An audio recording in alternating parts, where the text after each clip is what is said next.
Deep-sea anglerfish are strange and elusive creatures that are very rarely observed in their natural habitat. Fewer than half a dozen have ever been captured on film or video by deep-diving research vehicles. This little angler, about 9 centimeters long, is named Melanocetus.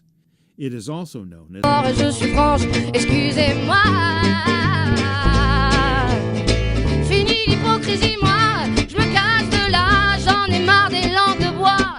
Regardez-moi, de toute manière, je vous en veux pas, et je suis comme ça. Je suis comme ça. Je veux l'amour de la joie, de la... sea devil, and it lives in the deep, dark waters of the Monterey Canyon. We believe that this is the first video footage ever made of this species, alive and at depth. Anglers have a remarkable apparatus on their heads, a fishing pole with a luminous lure at the tip, which they use to attract their prey. In the darkness of deep water, they flash the light to attract prey and draw them near the angler's mouth. When a fish or squid swims up, it is quickly inhaled by the angler's huge mouth and trapped by its long, sharp teeth. Given the shape of this angler's body, it's pretty clearly not designed for speed. Instead, these are ambush predators, lurking in the darkness to grab an unwary meal.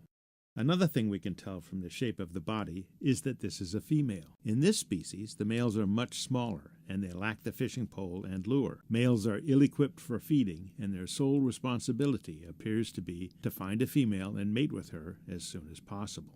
When we came upon this specimen at a depth of about 600 meters, we noted that she has a broken tooth. You can see it on the left side of her lower jaw. We have no idea whether it will be replaced by another after it falls off. So far as we know, there is no tooth fairy in the deep ocean. You can see that the eyes of this angler are quite small. In their dark habitat, anglerfish rely more on feeling the movements of other animals in the water around them than on vision. The tiny pale dots you see along the sides of the fish and on its head are organs very sensitive to the slightest movements, and they function very effectively in the dark.